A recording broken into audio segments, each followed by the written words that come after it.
How are you doing? Let me know if everything is fine. Audio is fine. Audio, video, everything is fine. Just confirm and then we will start. So, today is lecture 2 of the series, and then we will study something called as linear regression today, which is one of the basic foundation of machine learning. So one of the basic algorithm of machine learning, that is linear regression, which we will study today. Okay. So before I start, just let me know if everything is fine. Are you able to hear me? Okay, great. So now let's just get started. So let me just remind you that what we were doing in last class. So in last class, we were trying to basically fit a line, right? Do you remember? That let's suppose these are the 3 points. Okay, let's suppose these are the 3 points on which we are trying to fit a line. Now since these are the 3 points which are not collinear, right? These 3 points are not collinear. These are not collinear. So what does this mean? It means that your LA will give up. Okay, it means that your linear algebra solutions will give up. So LA will say or in other words, the system of linear equations will not be having any solution, right? So system of linear equations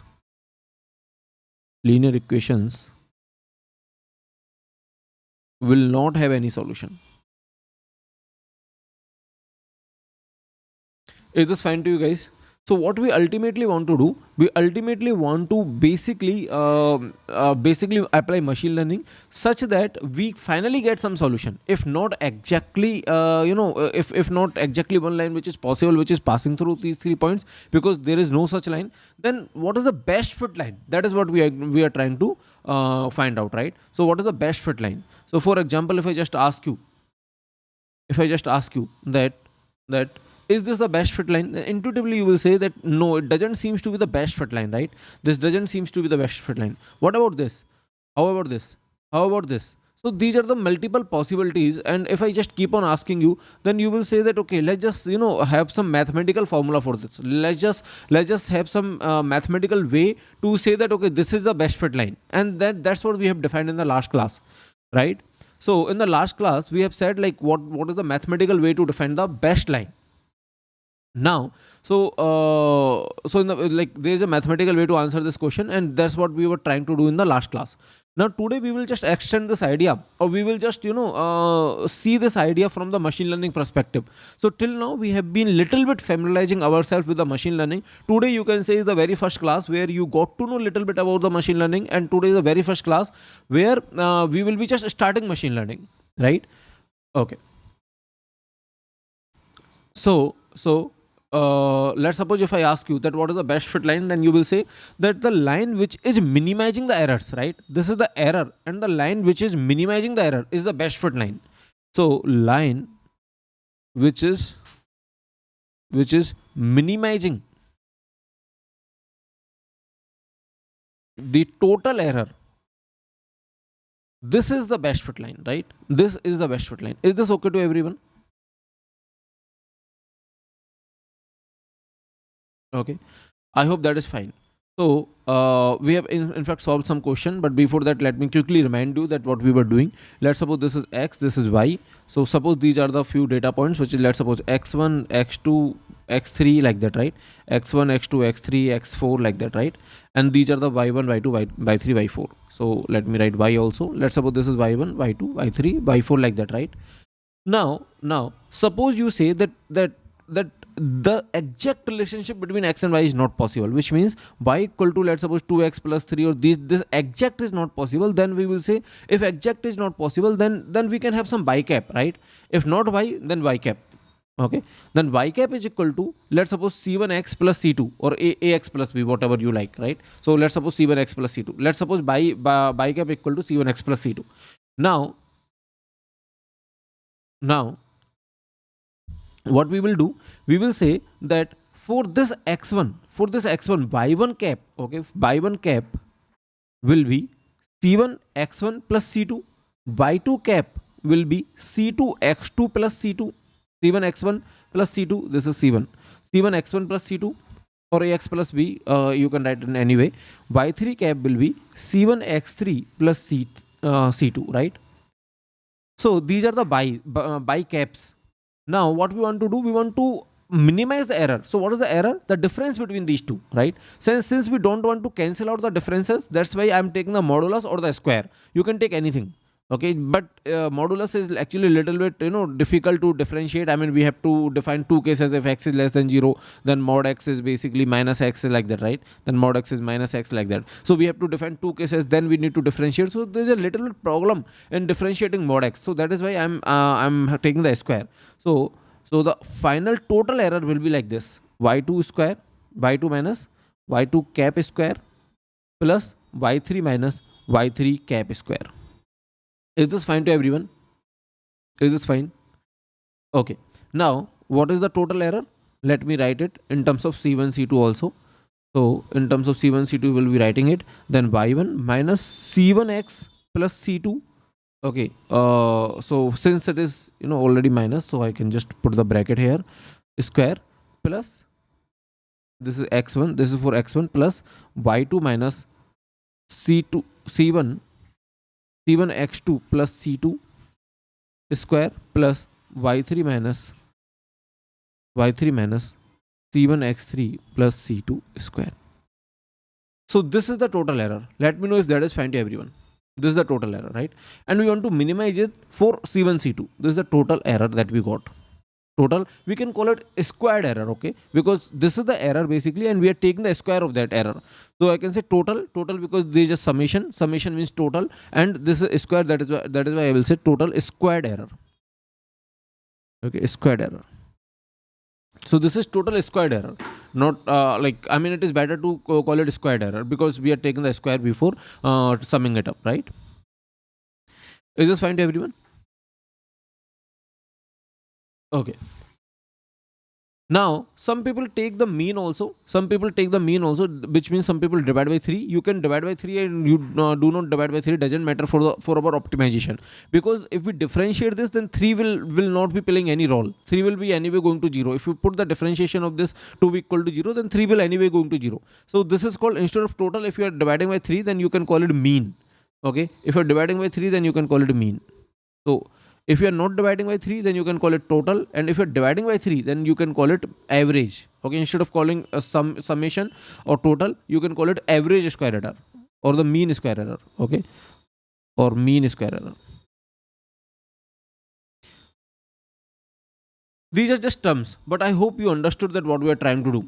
So basically, we have even solved a question. Suppose this is the question that is given to you, and then they are saying these are the x and these are the y's. So x is -1, then y is -2. If x is 0, then y is 0. If x is 1, then y is 3, right?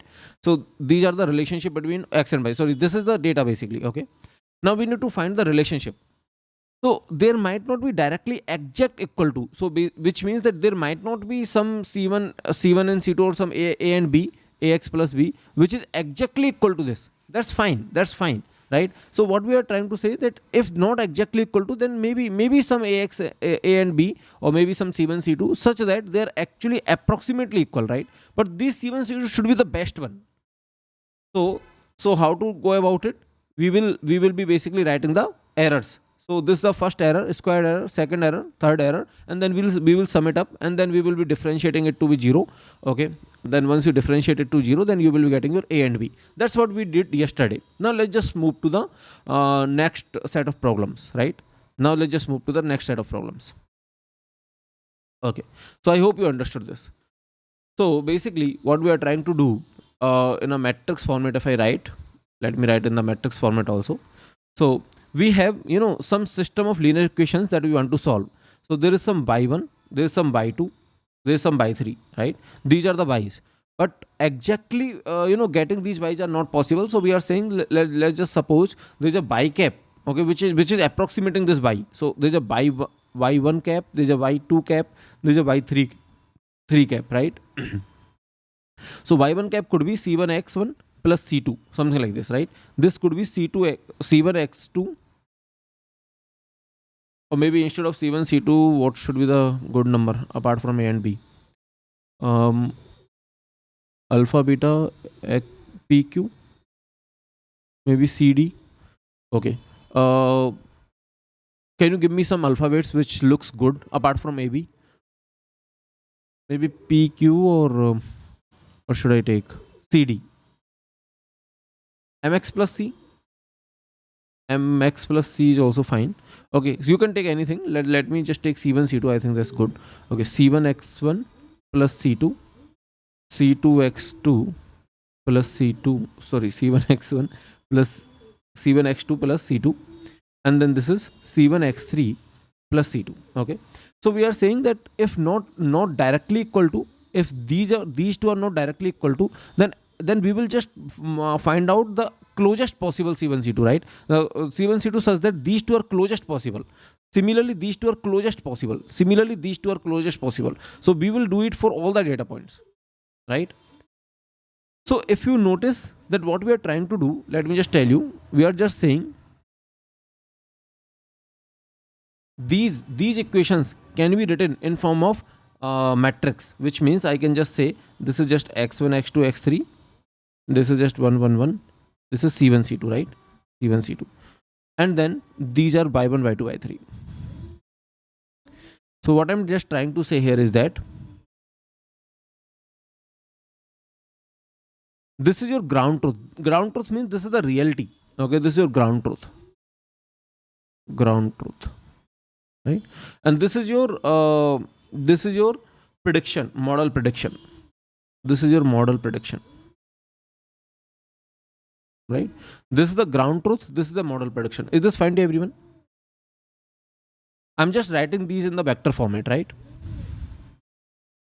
Now all you are doing is the difference between these two, and then you're taking the square.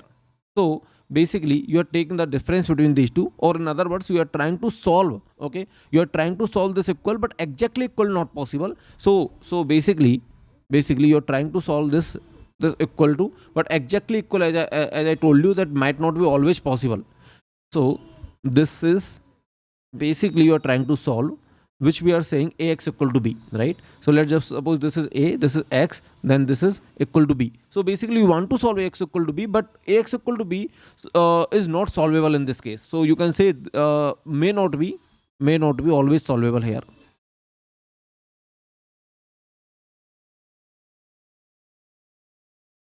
Right? So what we will do, we will just find out x such that it is giving you ax as close as possible to b. So if it is not solvable, then what we will do, let me just go to the next page, let me write it here. Okay, it is not solvable, so we will find out x, or in other words the coefficients which are c1 c2. Okay, so I can say like this, we will find out x, or in other words, or maybe let me write x equal to c1 c2 such that ax is as close as possible to b. Okay, or this term is as close as possible to this ground truth. The model prediction is as close as possible to the ground truth. Let me know if that is fine to everyone. Okay, I hope that is fine, right? So that's what we are trying to solve.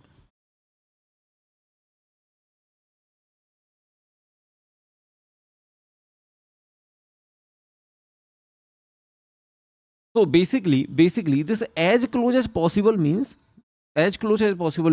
that difference between ax minus b is actually minimum. Okay, so let me write in the little mathematical form. This is an English line, and let me just translate this English line in the mathematical form. So as close as possible means that difference is minimum. Difference is minimum, right? So which means I want this ax minus b, right, this difference to be minimum. So I want this to be minimum, and which means basically I want each of this term. So basically ax minus b will be something like this. Okay, if I just tell you what is this ax minus b, then let me just go to the next page again. So I want this to be as close as possible, which means I want this to be minimum. So what is this ax minus b? Ax minus b is nothing but, if you just open this up, this is c1 x1 plus c2 minus y1. Okay, c1 x2 plus c2 minus y2 c1 x3 plus c2 minus y3, right? So this is your vector. Ax minus b is a vector. Okay, so I want each of this to be as close as possible. I want each of this to be square of these to be minimum, right? So what will I do? Suppose I want to take the square. This is a vector, this is a vector, okay, and I want to basically take the square of each term and then add it up, okay, and I want to minimize this. So basically, let me just ask you, suppose this is a vector v, which is v1 v2 v3, okay, and I want to convert this vector into kind of a scalar such that I get v1 square plus v2 square plus v3 square. Can you tell me how to do it? I have this vector, I want to convert this to a scalar. So this is a vector, I can say, this is a vector, I can say, and I want to convert that to a scalar. Can you tell me how to do it?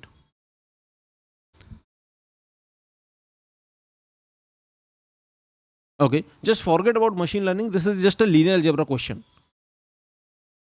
Great. Okay, I'm getting great responses. So Utkarsh, Rohan, two people have responded it that they are saying that I should be doing B transpose B. That's really nice. Okay, so let me just try it out. That is this the correct solution, or is this the correct way of writing it? So if you took B transpose B, so what is V transpose B? Let me just tell you. It will be V1, V2, V3, right? And then V1, V2, V3.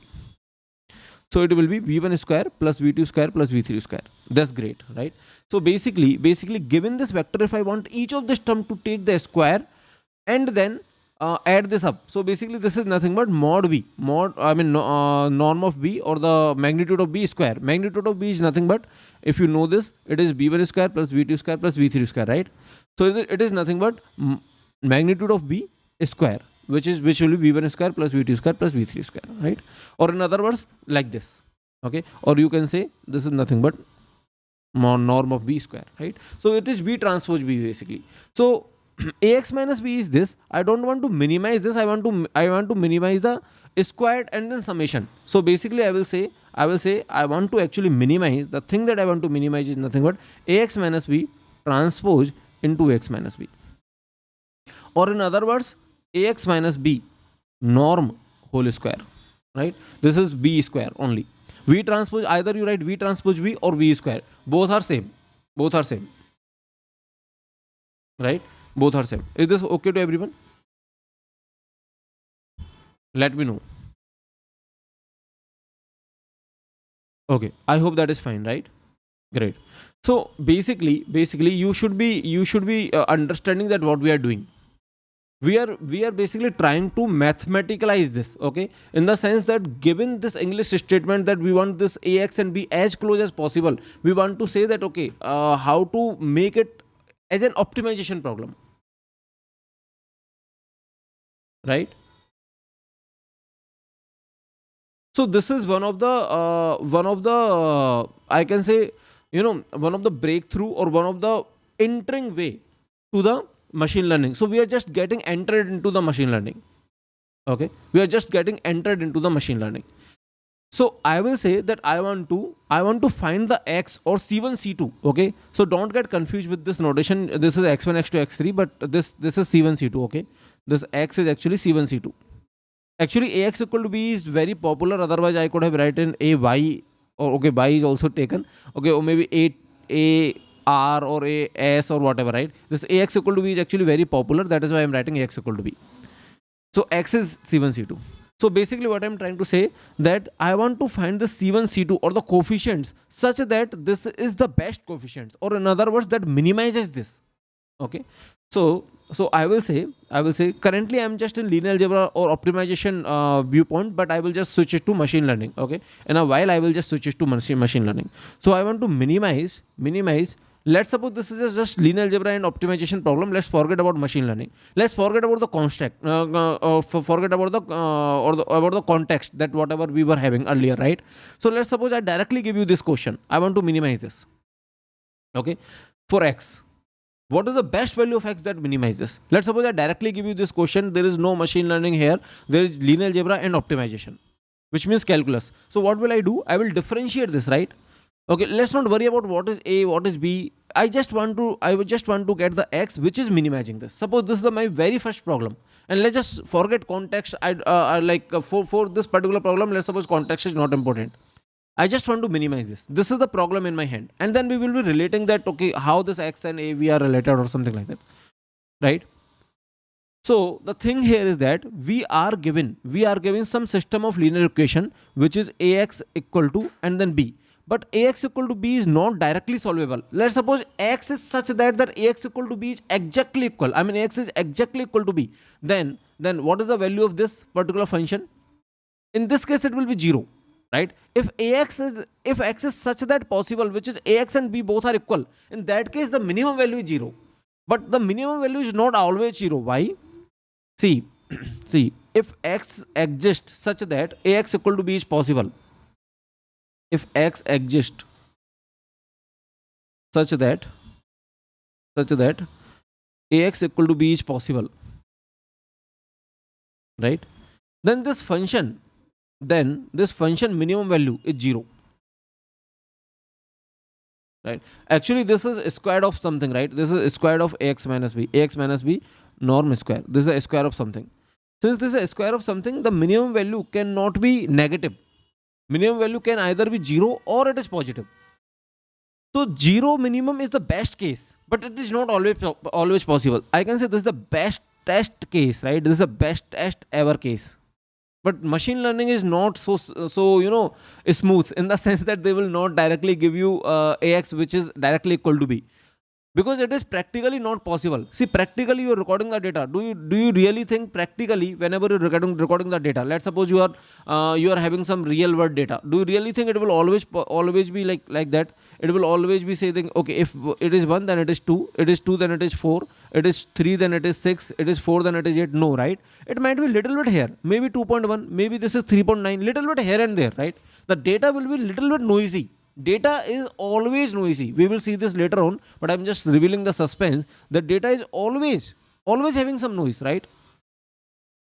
See, you're recording the temperature. Maybe that particular equipment is not that precise, right? It is possible that particular equipment, particular thermometer is not that precise. Okay, sometimes 0.001 is fluctuation, sometimes not. Or let's suppose you are measuring bp, okay, blood pressure of some patient. It might so happen that let's suppose it is a mechanical bp instrument. It might so happen that mechanical is not that accurate that as your automatic ones. So basically there are many possibilities where the noise might come. So that is why it is not always equal to like ax plus b, or it is not always following some exact relationship. It may be little bit noisy, okay, it may be 5.95, maybe little bit noisy. So data is always noisy, always.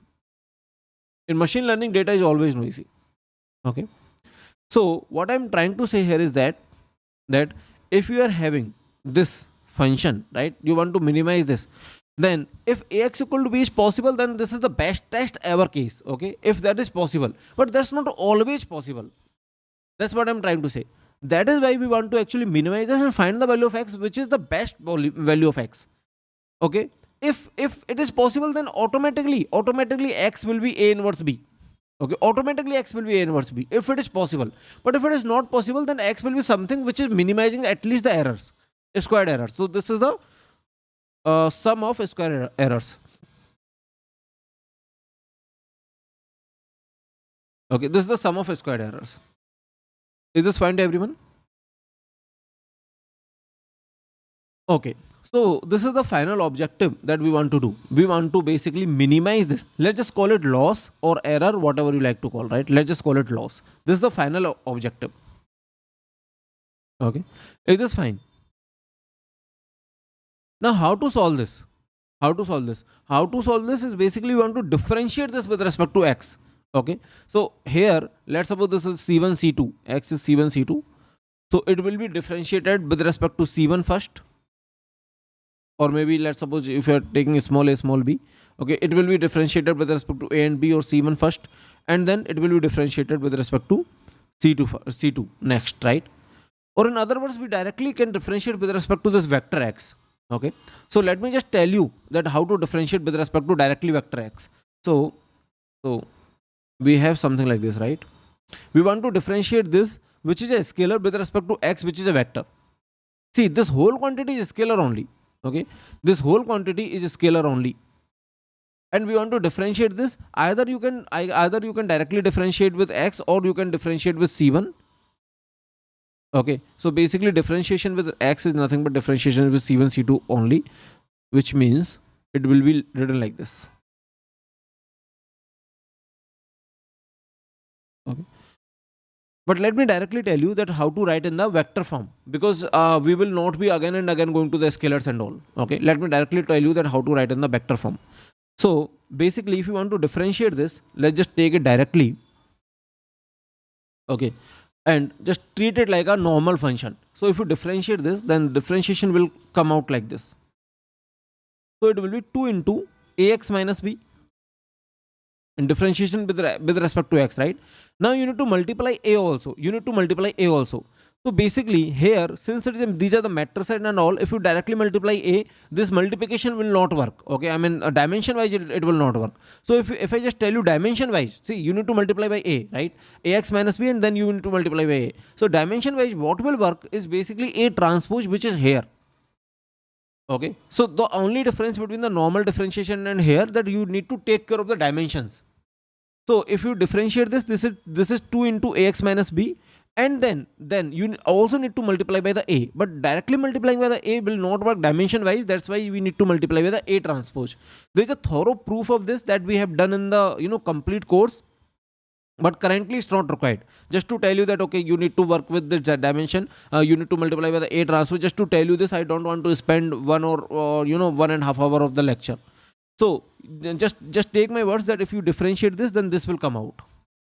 Is this okay to everyone? Now what we actually want to do, we want to just put it at 0. So here you will be having something like this: minus b minus a transpose b equal to 0. Okay, let me know if that is fine.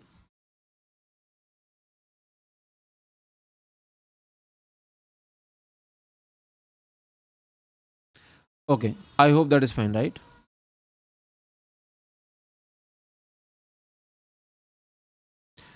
Great. Now we will be just solving it, and then this will be a transpose ax equal to a transpose b. Now let me just tell you what just happened. See, we wanted to solve initially, we wanted to solve ax equal to b, right? This is the initially. I mean, initially we started with this idea, and we say that okay, it is not always possible to solve it. Okay, this system of linear equations might be inconsistent. This might be inconsistent. This might be inconsistent. Okay, this might be inconsistent. Is this okay to everyone? Let me know. Is this okay? Then what we did, we said that okay, since this could be inconsistent, let's just solve a different problem, or let's just minimize the errors. So then we said let's just solve this problem, which is minimizing the ax minus b norm square with respect to x.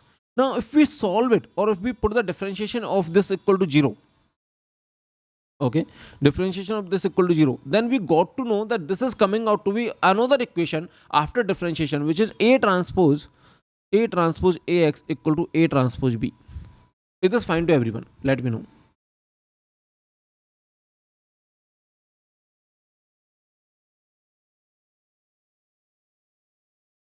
So we basically wanted to solve this kind of equation, but since this might be inconsistent, then we said that instead of solving this directly, let me get x from this. So what is the difference between this and this? That you are saying that okay, first multiply by the a transpose both sides, then solve for the x. Interestingly, this is always consistent. Okay, I'm not going to the proof of this, but this is always consistent. That's very interesting. So basically this ax equal to b we wanted to solve initially, right? But instead of solving this, you can solve this a transpose ax equal to a transpose b. Okay, instead of this, and this is always consistent. This is always consistent. Is this fine to everyone? Let me know. Okay. Always consistent means that this could be having unique solution. This could be having infinite solution, but there is no possibility of no solution. This is either the case, unique solution case or infinite solution case. There is no possibility of no solution. And this equation is called normal equation. So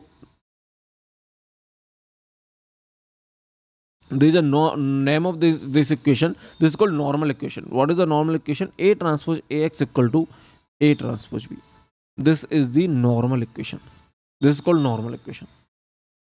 Is this fine to everyone? And this is always consistent, interestingly. And this could be potential gate question. This actually I have given this in the test series also. This kind of question I don't have as of now, but yeah, one of the option was that it might have no solution, it might have infinite solution, it might have unique solution, and this is basically. Let me just. I think the question was like this. Consider. Let me just tell you the question directly. Consider the equation A transpose AX equal to AB. Sorry, A transpose B. So which of the following is true, right?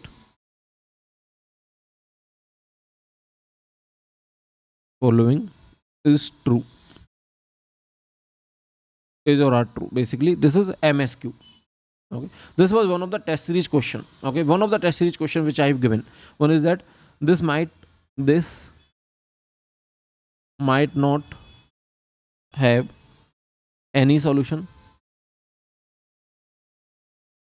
this might have unique solution,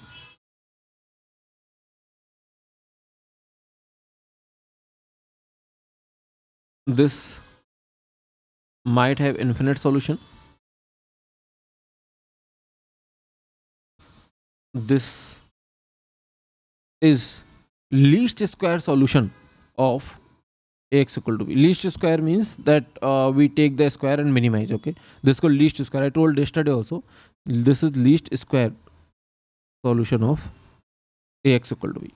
Okay, so which is true? Which of the following is or are true? Can you tell me? Which of the following is or are true? This is interesting question, and this is potential gate question. This question directly can definitely be asked in gate. Okay, obviously we don't know whether they will ask it or not, but this is definitely a potential gate question. Very good question. This is a very good question. Can you tell me the answer? Everyone tell me the answer. See, just because you think that okay, I don't want to type and let other answers, it will just impact your preparation only. If you are active in the chat, if you are answering, then it will help your memory only. So if you're answering, if you're writing, okay, then it will help your memory, and you will be tending to remember these things longer than if you are passively watching the lecture. Okay, so that is why I'll suggest you that have the better participation. Just let me know that which of the following are true. Yes, so B, C, D are the correct answers here. Okay, B, C, D are the correct answers, right? So may have unique solution or may have infinite solution, and this is a least square solution of Ax equal to B.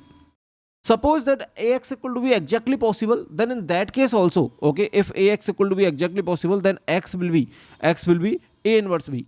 I mean this solution of this. So let me just ask you next question maybe, and it will be making sure that okay, you are understanding the things or not. So let's suppose if I just say, give you this, okay, solution of this is same as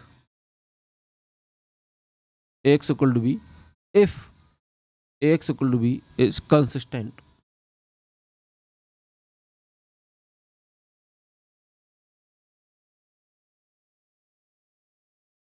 Tell me this is true or false. Solution of this is same as Ax equal to B if Ax equal to B is consistent. Is this true or false? This is a very good question. Okay, so yes, I think you got it correctly. The answer is true. Okay, actually these two are same. If ax equal to b, then either you can directly solve this, then you will be getting x equal to a inverse b. If you know unique solution is there, I mean if a is invertible, then you will be getting a inverse b. Otherwise you will be having whatever solution of x equal to b is there, the same solution will be here. Okay, and vice versa. So basically both of will be sharing the same solution if x equal to b is consistent system. If it is inconsistent, then you can't solve this. But you can always solve this because this is always consistent. Okay. So this is true, right? Now let's just move to the next slides. So basically, if you differentiate this, then you will be getting this, and then if you put this differentiation to be equal to 0, then you will be getting something like this. Let me write it. So putting the differentiation equal to 0 will get you something like this.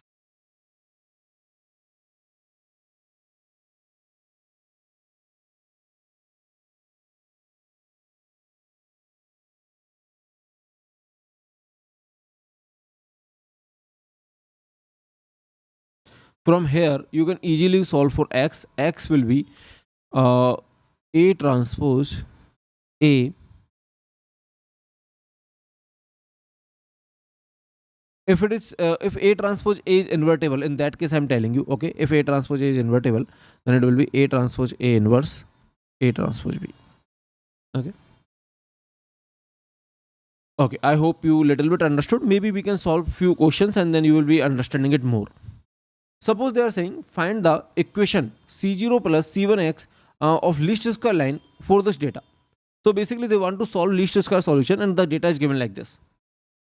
Okay, so data is this. If x is 1, so let me write in terms of xy. X is 1, and then 2, then 4, and then 5. Then y is 2, 4, and then this is 5. Sorry, this is 3, 2, 1, and 1. Okay, 3, 2, 1, and 1. This is 3, 2, 1, and 1. Okay, this is y. 1, 2, 4, 5. This is 1, 2, 4, 5, and this is y. So how to solve this question? So basically first you need to form A. What is your A? A is your data only. Which is 1, 2, 4, 5, and then appended with ones. Why you are appending with 1? Because whenever you are multiplying, okay, whenever you are multiplying, let's suppose C0, then the C0 will be if you are having the input corresponding to C0 as 1, then C0 can be added like this, okay, without any input. Basically you can always append 1, and corresponding to that you can have C0. So basically this is your x that we are trying to find out, C0 and C1. If you are appending ones like this, so it is your choice. If you are appending ones like this, let me just tell you. Just a second. So basically, if you are appending, either you append like this, or if you are appending like this, let me tell you.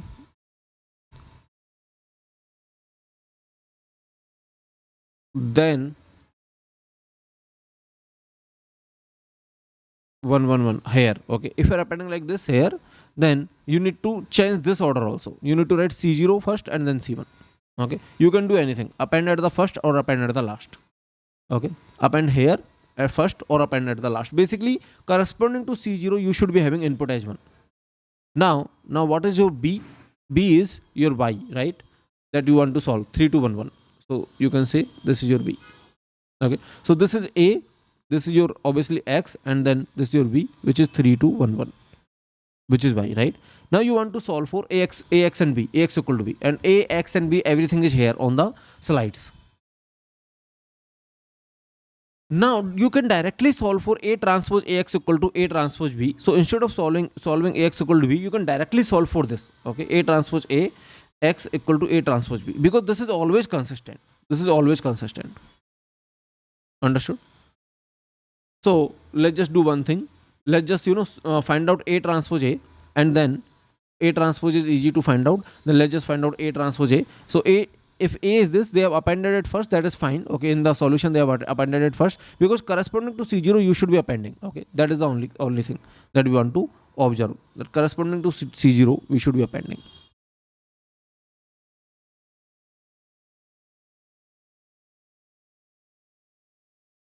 Okay, so they have appended it, right? Now let me zoom it out if this is little difficult to see. So this is your A, this is your B, and you want to solve for A transpose A x equal to A transpose B. This is what you want to solve.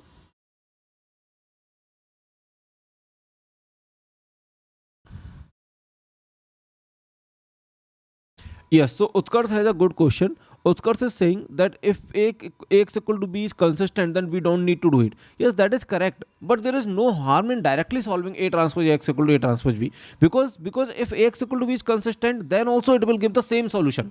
Okay, there is no harm in directly solving this. Utkarsh is saying if Ax equal to B is consistent, then we don't need to go to this. Yes, you are true, but there is no no point in checking whether Ax equal to B is consistent or not. Okay, instead of checking, we will directly move to this because this will give you the same solution even if Ax equal to B is consistent. Okay, so we will directly always go to this. We will not check whether Ax equal to B is consistent or not. But yeah, you are right in your sense. Okay, this is right, but we don't need to check Ax equal to B is consistent or not. Okay, but we don't need to check Ax equal to B is consistent or not.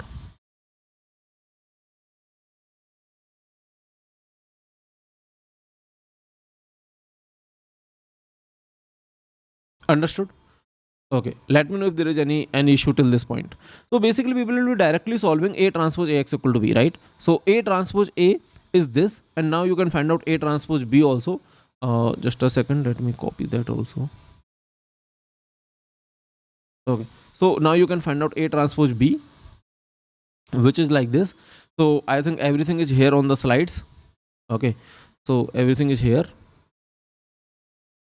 I have, so don't worry, I always copy. Okay, I always copy the page and then only I delete. I don't directly delete. If something is written on the slides, then if it is really very useless, then only I will delete it. Otherwise I will not delete it. Okay, I will make a copy like this. Okay, I will make a copy and then only I will delete it. See, I already made a copy and then I'm deleting it. Okay, so don't worry, I will not delete it, and you will be getting the annotated notes also. So I will not delete it until unless it is very much useless. Okay, I mean it is not necessary for the future readers.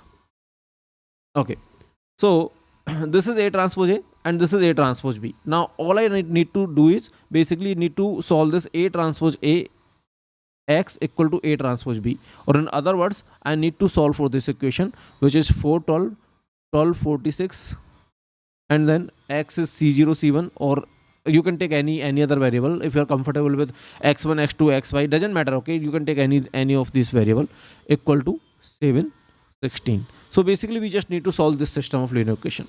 Okay, and it is always consistent. It is always consistent. So we wanted to solve Ax equal to B, but instead of solving Ax equal to B, I am saying that let's just solve this A transpose A x equal to B. It is fine to everyone that what we are doing.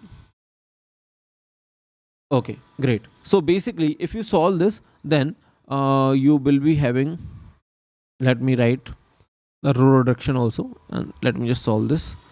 If you solve this, then you will be having this kind of solution.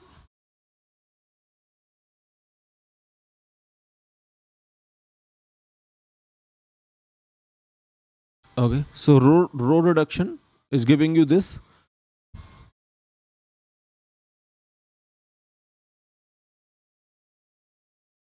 And then you will say that okay, here corresponding to this coefficient, this is -1 by 2. So this was related to c0 c1.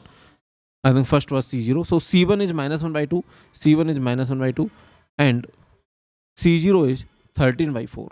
Okay, from here you can easily see what is the value of c0 and c1. Let me know if that is fine or not. So again I'm telling you, they can definitely ask this question directly. Okay, they can definitely ask this kind of question directly. This is again a potential gate question only. Potential gate DA question. We can directly ask, where they can directly ask that given this, what is the least square solution? Least square solution means they are just asking you to solve A transpose X equal to A transpose B, this normal equation. Okay, they can directly say what is the least square solution for this. I've given this in the test series also, but if you have not attempted that question in the test series, then I mean not exactly this question, but a similar kind of question where I have asked the least square solution, maybe in the AIMT or in other test I have given. Okay, great. So let's just solve this question. Describe all least square solutions of Ax equal to b. Now they are asking the similar question. You just need to describe all the least square solutions of Ax equal to b. So what is the first step? See, they have given, I think, they have already appended one, so you don't need to append one. If they have already appended one, you don't need to append one. Okay. Now, otherwise, what is the first step if they don't append ones? Then the first step is to append one. Okay. If let's suppose they don't append one, okay, then you should be appending one. Or otherwise they will say in the question directly that you should be appending one or not. Okay, they will give in the question directly. So how to solve this question? You will be basically solving A transpose Ax equal to A transpose B. Okay, you will be solving this. So A transpose A and A transpose B is this. So if you solve this, then you will be getting something like this. Okay.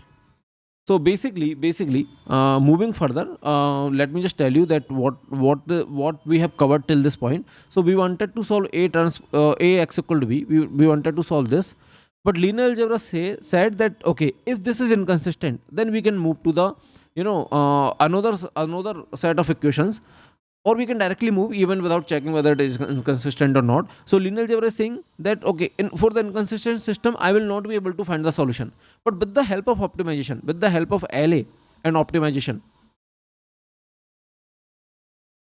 we got another set of equations which was something like this. Okay, another set of equations that we got something like this. Okay, with the help of this, so we will be solving this. These equations are called normal equations. Okay, these equations are called normal equations. Okay, so now let's just enter into machine learning. So till now we have just I can say refreshed our linear algebra, we have refreshed our optimization, and we have solved system of linear equations. Even it is inconsistent. I mean, not we have not exactly solved because we cannot solve it, but with the help of optimization, we found out the best value of x. Okay, we found out the best value of x that solve this particular Ax equal to b, which is basically found out using this set of equations. Okay, so the best value of x which solve Ax equal to b is given by this equations. Okay, this system of linear equation is giving you the best value of x which is solving Ax equal to b. Now let's just start machine learning. Okay, so you can assume that now we are starting machine learning in the sense that if you have not understood anything till this point, then also it is fine. You can consider this to be the very first slide of machine learning.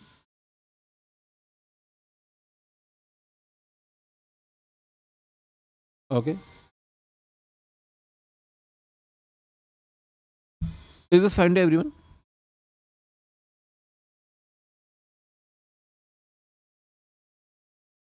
Great. Now now let's just start machine learning and consider this as very first class or very first slide of machine learning, which means even though you have not understood anything that has happened till this point, it is fine. So what is machine learning, right? What is this machine learning? Little bit you may have understood, but still, okay, let's just start from very fresh. So what is this machine learning? First let's just see what is learning. As you know, learning is basically learning something, right? The activity or process of gaining knowledge is called learning. So the activity or the process of gaining knowledge is called learning. Now what is machine learning? Machine learning is that the activity of gaining knowledge by the machines is called machine learning, right? So for many programs it is difficult to program the correct behavior by the hand. Machine learning approach program an algorithm to automatically learn from the data. So basically machine learning means we are automatically going to learn from the data or from the experience. Okay, so from the data we will learn by what is the value of c0 and c1. For example, if we are doing some linear regression, that is called linear regression. So I will tell you, so this is just one of the example that from the data we will learn c0 and c1.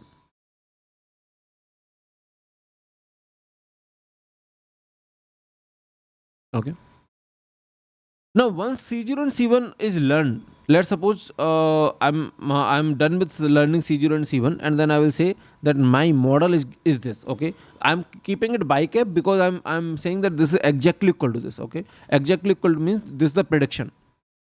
Okay. So suppose I learned C1 and C0 and I got my model like this. Then for the new data, okay, let's suppose for if x is 5, then I can easily tell what is y cap for this. Okay, I can easily tell what is y cap for this. If I know C0 and C1, then for any new data, this let's suppose new, for any new data I can tell you what is the prediction. For example, if this is ice cream sales, okay, if this is x is temperature and y cap is ice cream sales, so for a given temperature I can tell you what's going to be the ice cream sales if the temperature is this.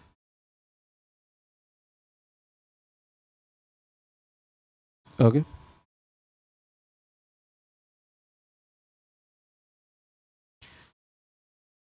great.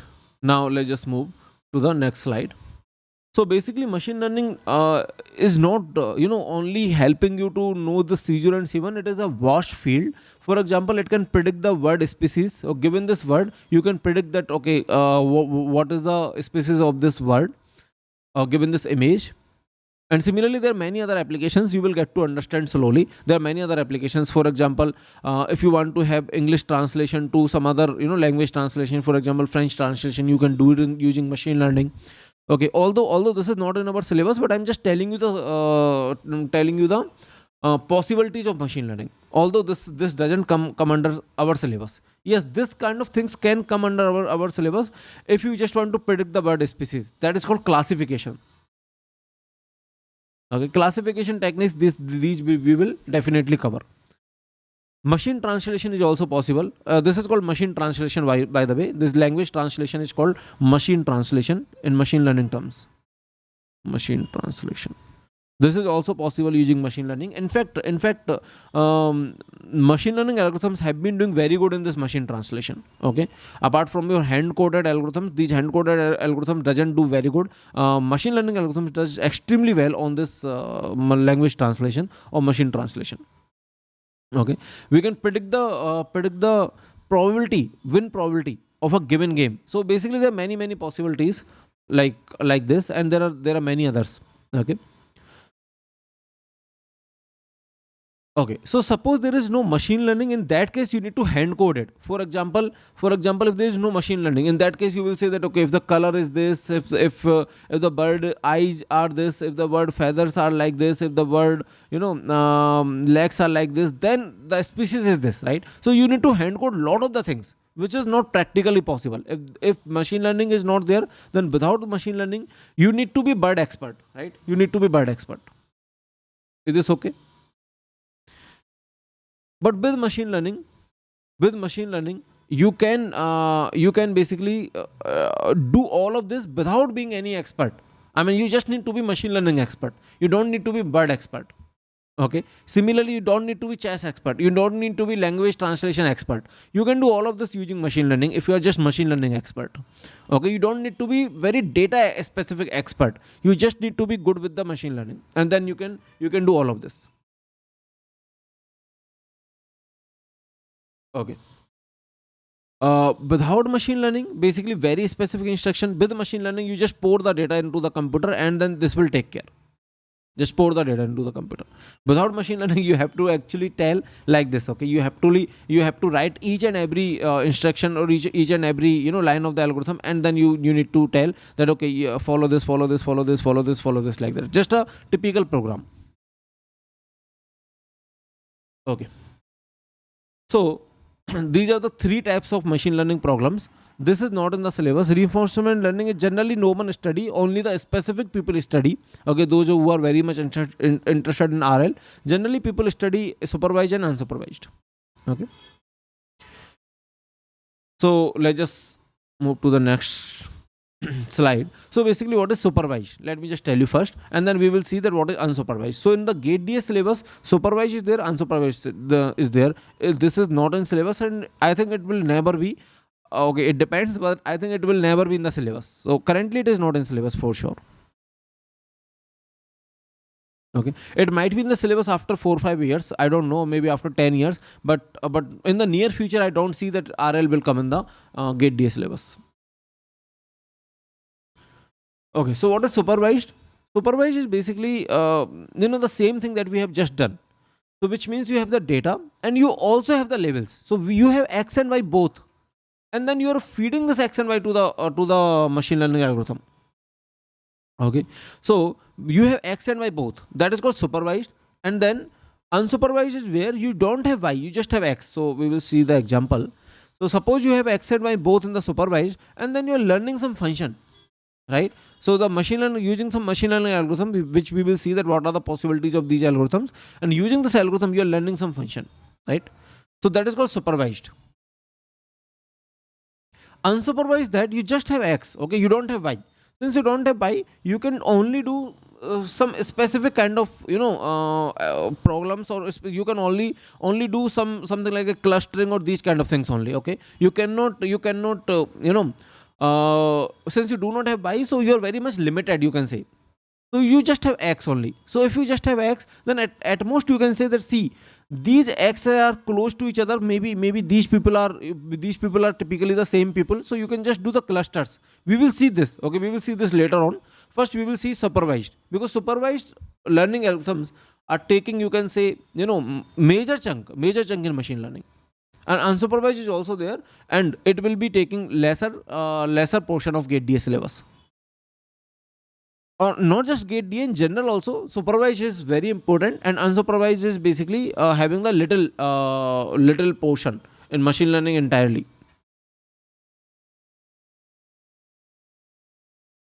Okay,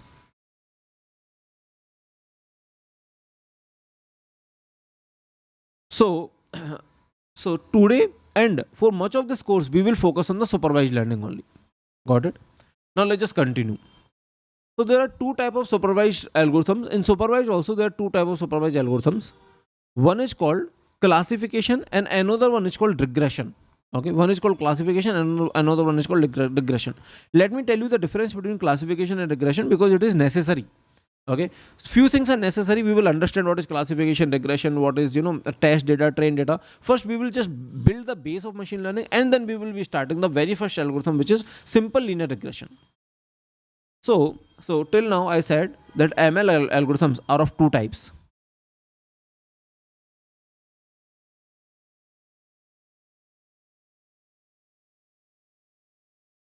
One is supervised, another one is unsupervised. Okay, under the supervised there are again two types. One is classification, another one is regression. Is this fine to everyone? That what I'm trying to say?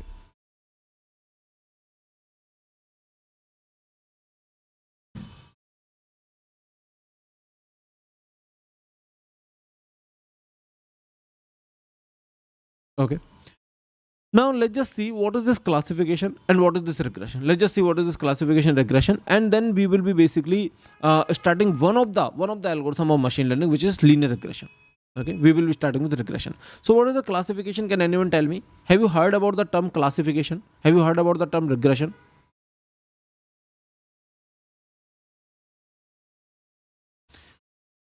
Let me know. So classification is when your predicted level or your target level is basically one of the discrete value. For example, 1, 2, 3, 4, A, B, C, D, like that, right? Regression is when your y can be the continuous values. For example, some real values. Okay. So this is called regression. We will talk more about it step by step. Let's suppose we have this example. So here, if you have this data, and let's suppose age and income, right, and your y, which is the targeted or the predicted variable, if it is loan amount, which could be any real value, right, then this comes under regression. But for the same data you can have by such that loan status is rejected or approved, then it will come under classification, because it is like discrete values. Okay, either it is rejected, let's suppose rejected is 0, approved is 1. Okay, so it is either 0 or 1. It is a binary classification. Okay, it is a binary classification. So you can say, since this is has only two values, then that's why I will say this is a binary. But not all the classifications are binary. I'm just telling that in this case it is a binary classification. So classification here means that you just have two classes. Okay, either it is rejected or approved. You can have multiple classes also: rejected, approved, pending. Pending could be one of the class. So you can have multiple classes also. right? But binary classification is actually little more popular. Among classifications also, binary is more popular. Okay. And regression means that you are having the continuous data. So classification means these are the discrete values and y is continuous, then it is regression, right? For example, this. So here, let's suppose this is the ice cream sales, and you want to predict the based on the temperature. Okay, based on the temperature, you want to predict the sales. Since the sales can be any real value, that is why it is regression. Okay, so based on the temperature, let's suppose you want to predict the sales. Since the sales can be any real values, so this can be any real values. So basically, we are trying to fit a line. Fitting a line is called regression. Okay, we are just trying to fitting a line. So it means it is a regression problem. Is this fine? Now, what are the classification problems? Where we have multiple classes. Okay, it could be 2 classes, 3 classes, 4 classes, like that, right? For example, if the classes are like this: organic, paper, plastic, if you are classifying in one of this, okay, glass, batteries, metal, then this is a classification problem. Similarly, given this image, if you're just classifying into labels like dog, cat, or like that, right? Dog, cat, human. Let's suppose if these are the 3 classes, either dog, given an image can be either dog, cat, or human, then this is classification, right? Because this is these are the 3 classes. This is, you can say, the discrete values, right? You can mathematically you can write anything 0, 1, 2, like that, right?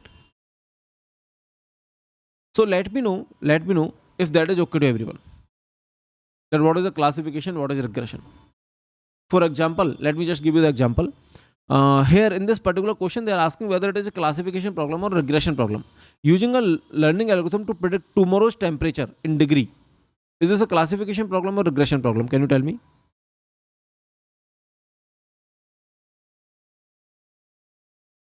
This is definitely a regression problem, right? What about this? Given the historical data of 2 football teams, whether they will win or lose, examine the statistics of 2 teams and predict which team will win of tomorrow's match. So there are only 2 teams, and you are asking which team will win. So this is classification. Either team A will win or team B will win, right? Team A or team B. So this is a classification problem, and this is a regression problem. Okay. Now let's see this question. Consider a scenario where the output has k possible levels ranging from 1 to k. This is a typically a classification problem, right? So basically, let's suppose it is saying, so whether it is dog image, cat image, human image, like that. I mean, let's suppose there are k possible types of the images, okay, or maybe k possible labels. So can we treat this? Can we treat these labels? Suppose the labels are 1, 2, 3, 4. Okay, suppose these are the possible labels. By can be only 1, 2, 3, 4. Can we treat them as integer and approach this problem as a regression problem? Is this recommended? Can we treat it? So suppose some x is given, and for this x, the y values could be either 1, 2, or 3, or 4. This is a classification problem. That's what they are saying. Okay. Now, can we treat it as a regression problem? That is the question. Okay. Suppose this is team A. One means, let's suppose team A. This is team B. Like that, right? Can we treat it as a regression problem? So what they are saying is that there is a classification problem like this, where y possible values are 1, 2, 3, 4 only. Okay. Given that it is a classification problem, can we treat it as a regression problem?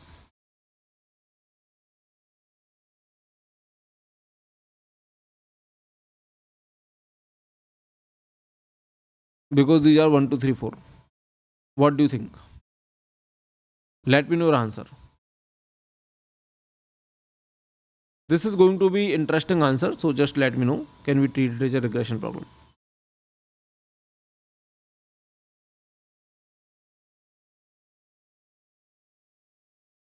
See, the thing here is that, okay, first, yeah, first let me just wait for the answers.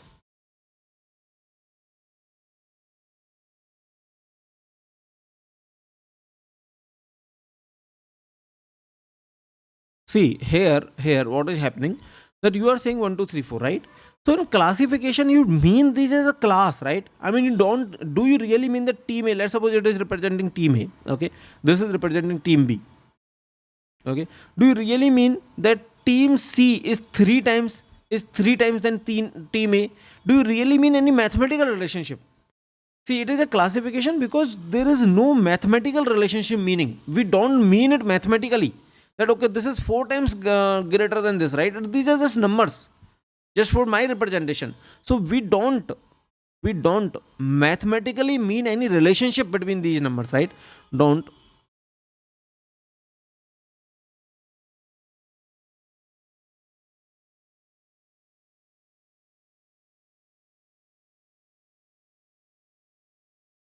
Right, we just say it is a 1 2 3 4, not because this is 2 times stronger or something like this, right? We're just saying 1 2 3 4, just numbering, okay. But for, if we apply regression, then we will see this later on. Regression actually treat them as a numerical values, okay, that okay, this is 1, this is 2 times like this, okay. Regression will treat these as numerical values, so regression might not work well here.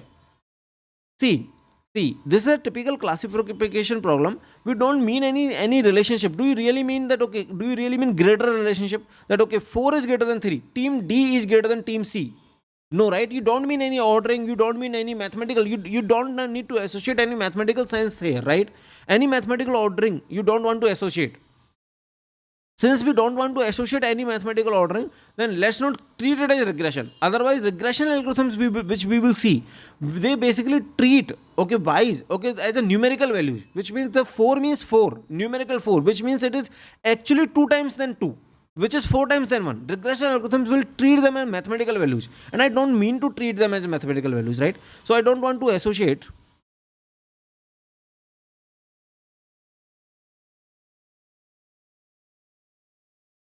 any mathematical ordering.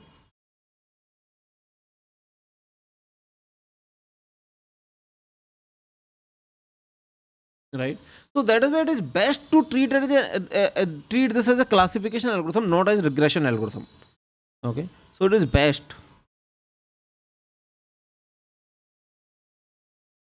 to treat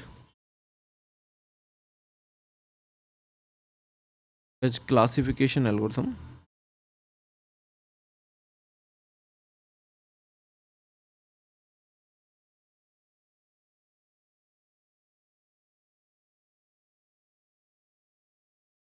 Is this fine to everyone?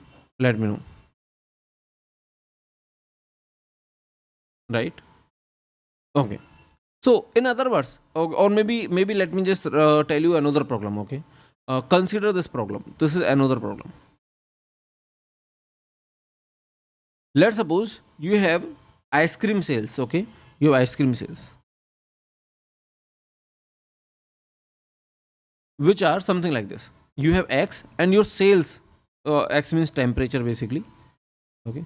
Your sales could be y is sales could be, let's suppose I am saying it is integer value only, 1 2, it could be, let's suppose at most 500, okay. Let's suppose sales could be at most 500, okay. And these are the numerical values. This is typically a regression problem that I want to predict the sales. This is typically a regression problem. Now suppose I ask you, can we treat this problem as classification problem? Then what is your answer?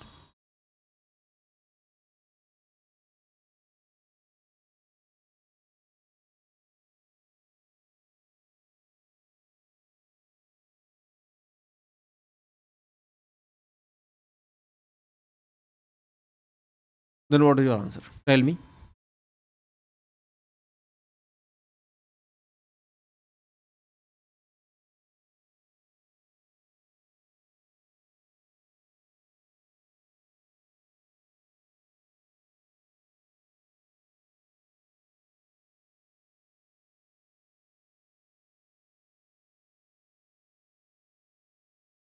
See, this is typically a regression problem. But if you treat it as a classification problem, then it will just see one as one. I mean, this will, classification algorithm doesn't associate any mathematical relationship. But actually, we want to associate, right? We want to say that okay, 500 is basically 500 times than this one. We want to associate the mathematical relationship. So classification will lose that information. Are you getting my point? So classification algorithm will lose our mathematical relationship information. So it is not very good idea. Classification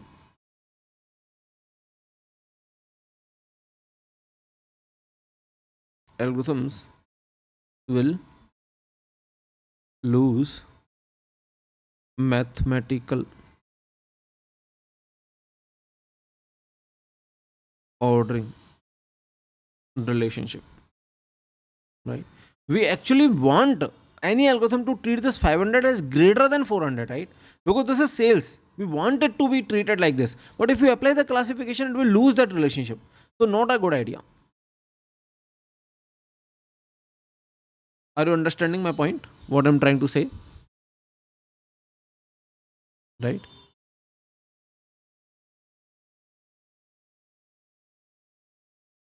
Let me know if that is okay. So classification algorithms will lose that particular relationship.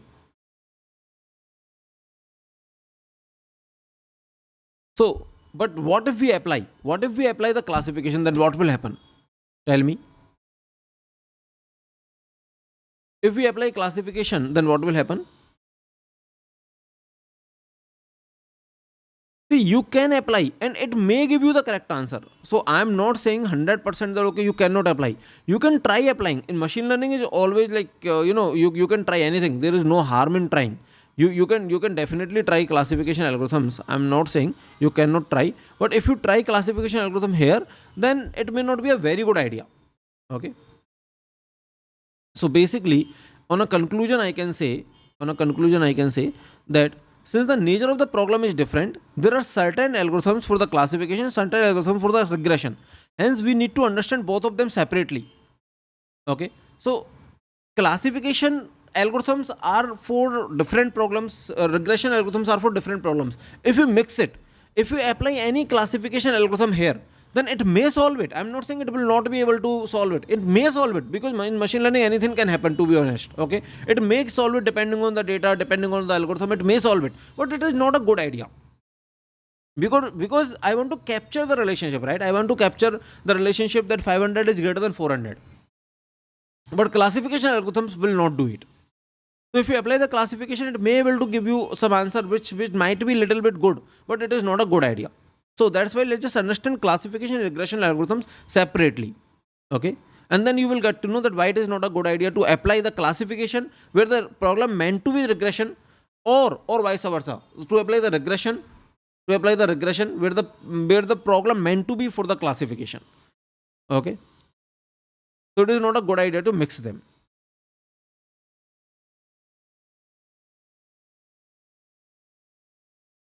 Now let's just move to the next slide. So basically machine learning is all about pouring the data on the computer, and the computer will learn some parameters, or the machine will learn some parameters, right? C0, C1 are the parameters basically. So you can have image, and you can write this image in the mathematical form. You can write each of this point as a pixel, and then you can write the pixel values. For example, the chunk of this image is having many pixels, so all of these are the pixels. So this is what a computer sees. It is just one example that how to write this image as a vector or as a matrix. So every image is a matrix, and then you can write this image as a numbers basically. Okay. And then you can apply your algorithm, which we will see. Currently I'm just telling you that any form of the data, whether it is a text data, whether it is image data, can be numbers ultimately, because we want to have mathematics, and mathematics works on the numbers, not on the images, not on the text, not on the speech, not on the video. It will work on the number only, 1 2 3 4, like that. Okay. So any image is just a number, any text is also just a number. Okay, what can be converted to, let's suppose some number 5. How to convert, we will see. Okay, we will not see, to be honest, because it is not NLP course. But yeah, you can encode these characters, or you can encode the word directly to the numbers. So basically ultimately we need to encode everything to the numbers before starting the machine learning algorithms. That is what I'm saying. Okay, image is nothing but a matrix which you can ultimately represent as a vector also.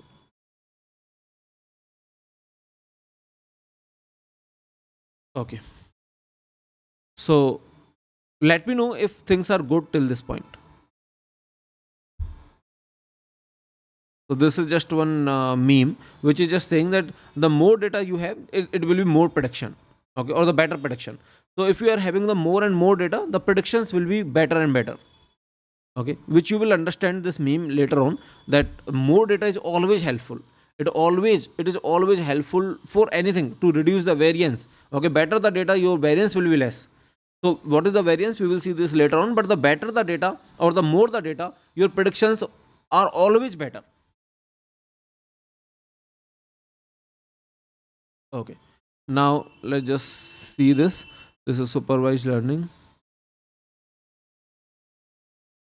Okay, so we have seen in the supervised learning, we will be basically having x and y both, and then we will be learning some function which will give you as close as this y. Okay, it may not be directly equal to y, but it will be giving you the closest possible y. Okay, closest possible y.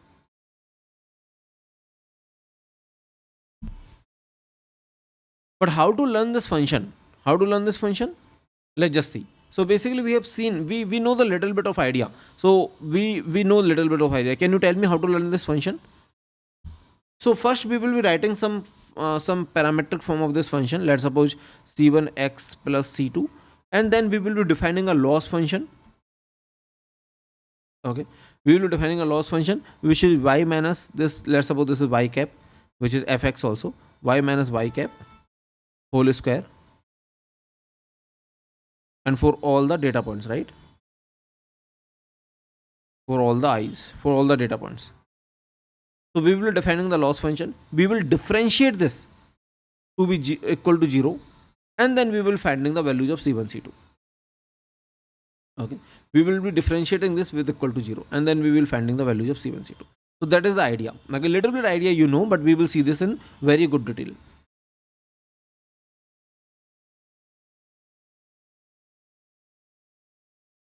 So we divide the data set into two parts first, and which is called train set and test set. I will just tell you about it. We learn the parameters using something called as loss function. Loss function means that error square is one of them. Loss function means that what is the best way or what is the best objective such that I can learn the parameters. Parameters are what? C0 and C1, or A and B. Okay. So let's just see first that what is this train set and test set, and then we will come to this loss function. So let's just see. So given the data, now you will be having whole chunk of the data. Given the data, you will be always splitting it into two parts. One is called train set, another one is called test set. Okay. So what is the train set? This is the set which we will be using for our machine learning model to learn the parameters. Okay. To learn C0 and C1, this is the set that we will be using. Okay. The data to be used to learn parameters. Now let me just give you a question regarding train and test so that your understanding is better. Suppose there's a data, okay, and in the data, let's suppose you have, let me write data like this. Let's suppose in this data you have 100 examples. Okay, these are the 100 examples. This is x1 x2 till x100. Suppose I divide this data into two parts, okay, such that this part till x80, okay, or the 80 examples, till x80 or the 80 examples are, let's suppose, train, and rest 20 examples are, let's suppose, test. Okay, so I will be writing my loss function or the sum of error squares, which will be y1 minus let's suppose this is y1 y2, okay, minus c1 x1 plus c naught, okay, square, plus y2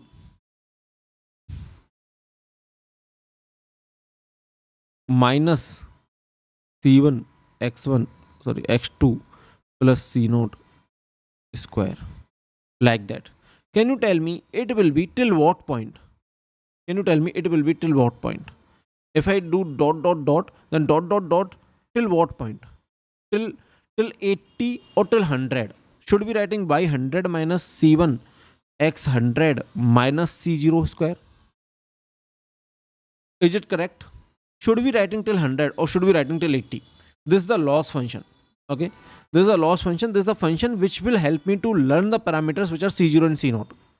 Till we writing till 100 or till 80? This is the question that I want to ask to you guys. Let me know how many of you can answer.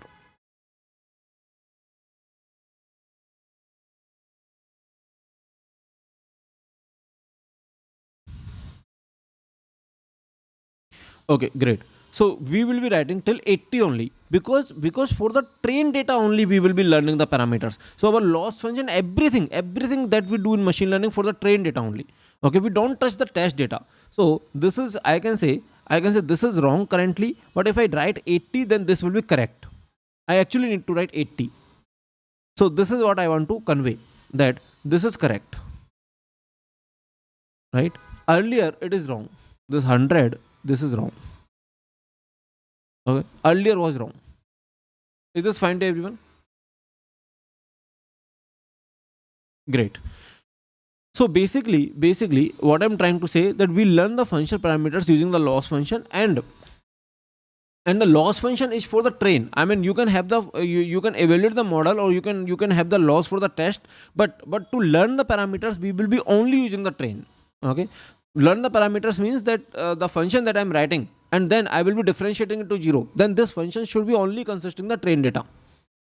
This loss function, which I will be using to make it differentiate to be 0 and to learn C1 and C0, I will be writing it for the train data only. Okay, so suppose this is the data, then I will be dividing the data into two parts. Major chunk is train and the rest is, so I will be dividing into two parts. Major is train and the rest is test. Is this understood? And then I will say that this training data is data used to learn. Okay, learn the model. We will be learning the model using the train data. I will tell you in everything in very good detail, but little bit is this making sense till this point? And then I will evaluate the performance, or I will access the performance on the test data. Okay, I will tell about it. So let's just have some midterm analogy. So what is the midterm analogy? That training error is basically how do you perform on the in the practice class question or in the class questions basically, and how do you perform on the midterm is basically the test error, right? So training means training examples, or the training errors are basically are the ones which are making you learn. And once you learn everything, then the test phase will come. Okay, that we will see later on. Once you learn everything, then the test phase will come. So you don't see the test data until and unless you learn everything. You cannot see the test data to build the model. While you are building the model or while you are learning the parameters, you cannot see the test data. Okay. Are you seeing the pigeons behind me? Okay, there are a few birds or the pigeons behind me. Can you see this? Those are not my pet. Actually, I have one open terrace, so these come sometimes, and I just stay alone, so I just enjoy their companies. So that is all. Yeah, it feels good to have them. Okay. So minimizing the test error is not the goal. If you're thinking that okay, we want to minimize the test error, it is not the goal. But the goal is to see that how well my model is performing on the new unseen data or the test data. Okay. Suppose you are cheating on the test, then it is not useful. It is not useful. So basically, you will get to learn that what I'm trying to say, but just one after just one algorithm, which is linear regression. Okay, you will get to learn everything after just one algorithm.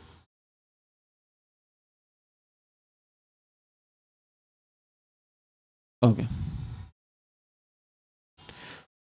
So model is saying when you are learning the model or when you're training the model should be saying that I have never met this data. Okay, for the test data, the model should say that I have never met this this data in my life. Okay, you should see, your model should see this test data after the learning.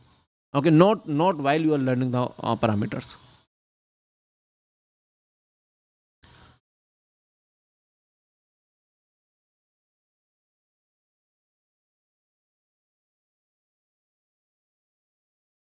Okay.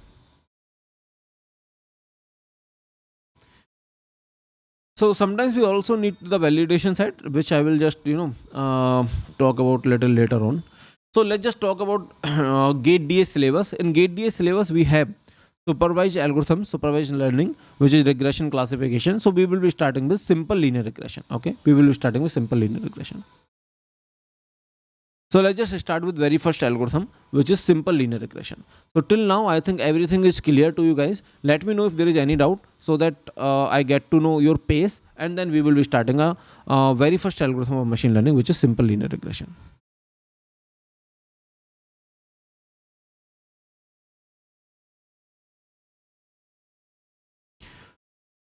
Okay. So suppose you have some x and y. Okay. Suppose you have some x and y, and you want to predict that what is the, or you want to know what is the relationship between x and y, or you want to predict for new given x what should be the y, right? I mean, if x is, let's suppose, 30, then what should be the y? What should be the y? You want to predict that y is this, or y is this, or y is this. For given x, what is the y? So basically you want to know the relationship between x and y, which means you want to fit a line here. Okay. So so you want to fit a line here. Now, is this the best line, or this is the best line, or this is the best line? There are multiple possibilities. Now we want to answer this question, that how to see that which one is the best line. Okay. So among this, which is the best line? We will answer this question.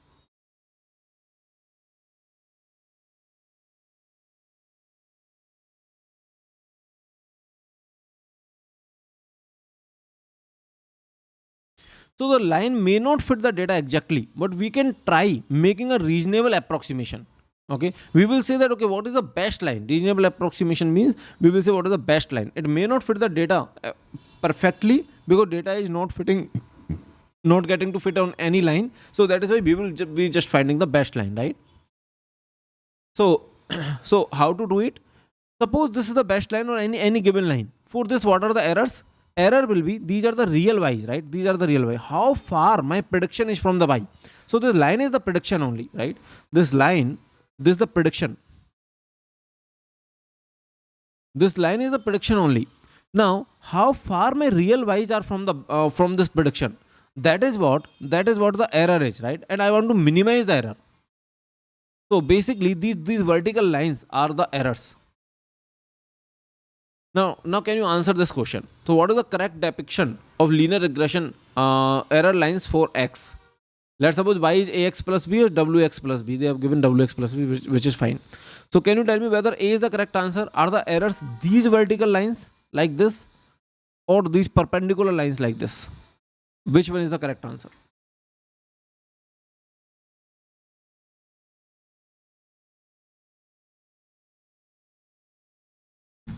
Just let me know.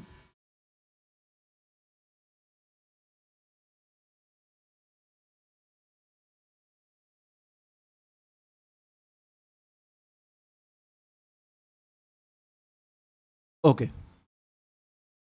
So errors are these vertical lines, right? These vertical lines. So this is the error, this is the error, and we will be taking the square of each error, and then we will be summing it up. So A is the correct answer here. Okay. So I will say A is the correct answer here. Not the perpendicular ones. These are not the errors. Okay. Now let's just consider this. So here they're writing as a superscript, which is fine. You can write it as a subscript also if you are comfortable with the subscript. Okay, so they are giving you some loss function. Okay, let's suppose there are only two points, and they are giving you some loss function. The loss function is basically like this: is linear, or it is something like quadratic. It is a quadratic. The loss function, okay, is quadratic or linear. So which is the answer, A or B? I'm not asking you about the original, fx. So original fx is wx plus b, by the way. Okay, or ax plus b. But I'm asking you about the loss function itself. Yes. So what is the answer, A or B?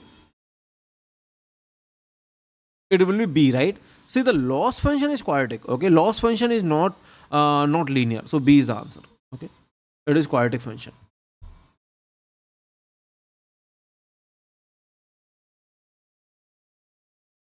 So basically, this is the loss function. right? And we want to find out the best W and B, or best A and B, or C1 C2 or C0 C1, whatever. So we want to find out, in machine learning actually we call it weights, okay, we call it weights. So we will be finding out W and B, and if the weight is basically having input as 1, or you are directly writing without the input, then it is called bias. So this is called weight. In machine learning we call weight and bias, okay, and this is called bias. So we will be finding out W and B, and we will be solving this particular problem, okay. So till this point, are the things fine, or there is any issue with the with any explanation?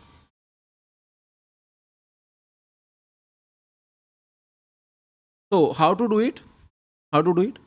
You just need to differentiate this, right? You just need to differentiate with respect to W and with respect to B. So currently all the things are scalar.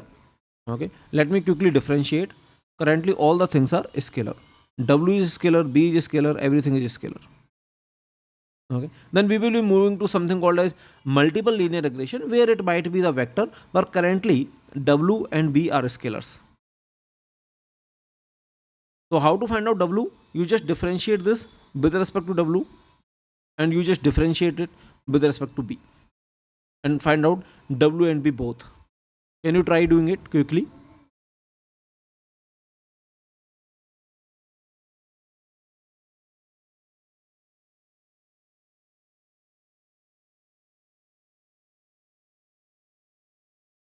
So let me quickly do it. If you do this with respect to B, then see, this is whenever there is a summation, okay, don't get afraid with the summation, just little bit open this up, okay. Open this up means just put the value of I equal to 1, I equal to 2, and just observe what is happening. So it is y1, I think I already have this in the previous slide, but yeah, let me write it. So y1 wx1 plus b whole square plus, let's just take only I equal to n equal to 2, okay, and then you will get to know the behavior, okay. Y2 minus wx2 plus b whole square, right? Now if you differentiate this with respect to b, what will happen? 2 will come out, 2 will come out. So differentiation of this, see, let's suppose you want to differentiate this, right, with respect to b. Let me just tell you what will happen. So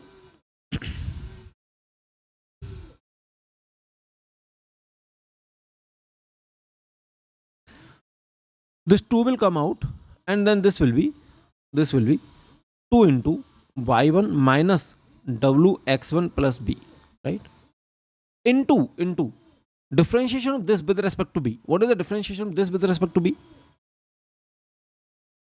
Just tell me. Minus b, right?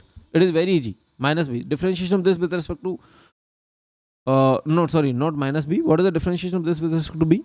Minus 1. Minus 1, right? Minus 1. Because this is constant, this is constant, it will be minus 1. Right?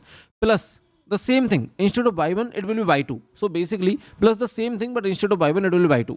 So you can say, you can just observe only one of that, and then you will say that okay, everything else will be same. Then you can again put the summation. So it is minus 2, let me write in that way, minus, I can write minus 2, I can write here, right, minus 2 into the same thing, but instead of 1 I will be writing I, because I am writing the summation, okay. So I will be writing I, so it is by I minus wx1 plus b, sorry, wxi plus b. Is this fine to everyone? And then I will be putting it at 0, and then I will be finding the value of b. Let me know, right? So that's how you can estimate your b. Now if you do it, actually you don't need to do it, I mean that's fine even if you don't do it, but let me just do it if your sake of, this is just optional. This differentiation and doing all of this is optional. You don't need to do it because in the problem whatever they ask, we can do it directly there, okay. So you don't need to have a generic formula, but if you want I can do it for you. Now you need to find out b by putting it to be equal to 0. So if you put this equal to 0, then you might observe this will go out in 0 definitely. Then this is nothing but summation of yi minus summation of wxi minus summation of ib, right? So basically this b will come out, and this is equal to 0. This b will come out, and this is just nothing but capital N, right? This is nothing but capital N into b, okay, minus capital N into b. So from here you can say B is capital NB equal to summation of WXI minus summation of YI, right, divided by, I mean, B will be divided by N. Is this fine to everyone? Let me know. Okay, so it is, since it is minus already, so you can write like this. Minus N will get multiplied. Okay, let me do step by step if you want it. So it will be minus,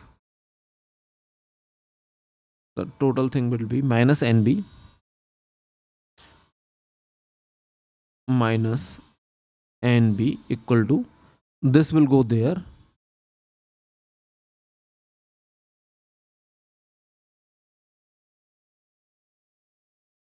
right? Now if you find out B, you can easily do it, which will come like this, right? Let me know if that is fine to everyone. Yes. Yes, it was a minus sign. I have taken care of that. Okay. So let me know if that is fine to everyone. So now minus and minus, you can multiply by the minus. So this will be plus and this will be minus. Okay. So you can differentiate and you can get B. Similarly, you can get W. But the idea is that we need to differentiate with respect to B and with respect to W. Okay. So this is the loss function. We need to differentiate with respect to B and with respect to W, and then put it equal to 0 to find B and W. So B is this, and similarly we can find out W. If you want, I can do it. Otherwise, it's not required. It's just very much optional. Do you want to find out W? So first you need to put the value of B, okay, and then you can find out the W. So maybe I can, or maybe I can just skip it if you want, or I can just paste it from the lecture slides. In the lecture I have done it, so I can just paste it from the lecture slides. So it is, first you need to put the value of B, and then you can find out W, something like this. Actually these relationships are not very much important, okay, but yeah, this is a formula which is, typically related to correlation and all. But that's fine, you don't need to know about this much, but yeah, this is typically related to some correlation and all. Okay, so is this fine to everyone, that what we are trying to do? We are just saying that you will be having a loss function, and then you will be basically differentiating with respect to W and differentiating with respect to B to get your answer. Okay, so now let's just do one thing. Let's just directly solve some question, and then you will get to understand that what we are doing. Okay, let's just directly solve some question which are potential, again, gate questions. They can definitely ask these kind of questions in gate directly. So what they're saying that this is, blood alcohol level is 0 when you have no drink. This is some data that they are giving. Okay, then it increases to the consume. We have measured number. Okay, so number of drinks and blood alcohol level. Okay, so if you are increasing number of drinks, you will be increasing blood alcohol level. So this is the data that they have. Now what they are saying, consider you want to model this relationship, okay, using the linear regression, and you come up with two representation which is like this: 4x minus 4 and 3x. Now compute the mean square error. Mean square error means like total error divided by total number of points. So how many points are there? 3 and 5. So you just, you do the usual things and divided by 5. Okay, for this and this. So let me just go to the next page, and let me just tell you that how to solve this question. So they are saying you are having two models. For both of these models, you want to find out the mean square errors.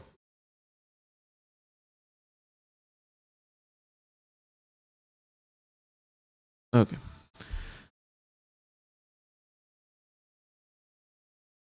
so let's just do it.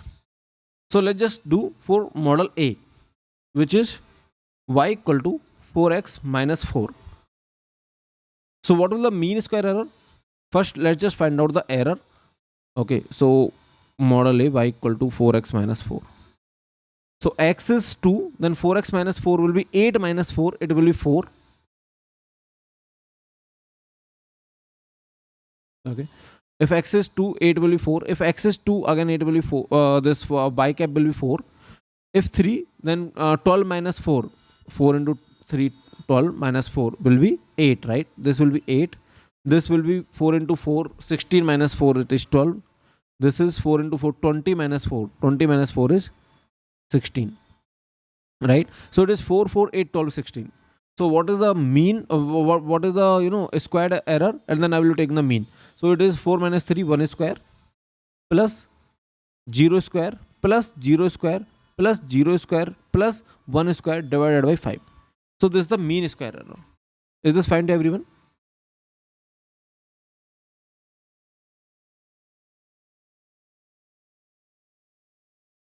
So it will be how much? It is 2 by 5, right? 2 by 5. Very easy question. And how about 3x? You can definitely do for the 3x also. So basically it is 2 by 5 for 4x minus 4, and for 3x also you just need to do it in the similar way. It is 18 divided 5. So for this given data, which model you think is better? First one or the second one? Which is giving you the, okay, I mean, based on the, at least you can say the train error. Okay, this is called train error, by the way, because we are finding the error on the train data. Okay, this is called train error. So based on this, at least you can say the model one is seems to be little bit better, right? So this could be better based on at least the train data, you can say. Is this fine to everyone? Okay, based on the at least the train error, you can say the first one is better, right? Okay, is my video freezed? Can you tell me, is my video freezed? I think everything is fine. Is there any issue? Someone is saying that my video is freezed, so that is why I'm just asking you. So I'm I think things are fine. Okay, things are good. Great. Now let's just solve this question. Let's consider in one dimension case. Okay, suppose we have this data. Okay, there are some x, which is, if x is 1 then y is 1, if x is 2 then y is 2, if x is 3 then y is 4, if x is 3 then y is 2. Okay, let's suppose this is the data. Then what are the values of this theta and theta naught? Okay, so they are saying w, instead of w and b, they are saying theta and theta naught. Okay, using the linear regression, let's just find out these values. So this is the question. Is this question okay to everyone? Now how to solve this question? We will be solving this question using the first principle. First principle means we will be first formulating our loss function, and then we will be solving this question. Okay, but before that, let me just tell you what is this data, and let me just plot the data. Okay, so this is saying the data is basically like this. Just for the visualization purpose, I am plotting the data. Okay, so data is something like this.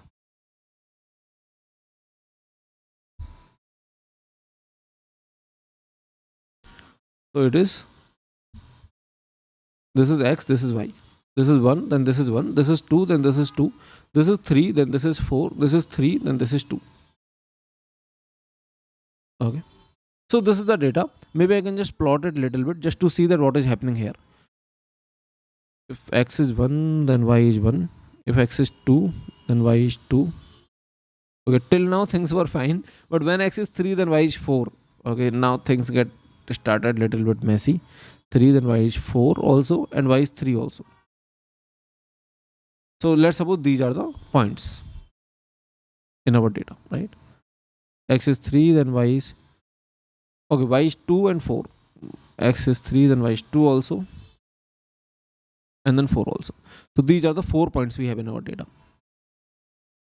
Now what is the best fit line? We need to find out the best fit line, right?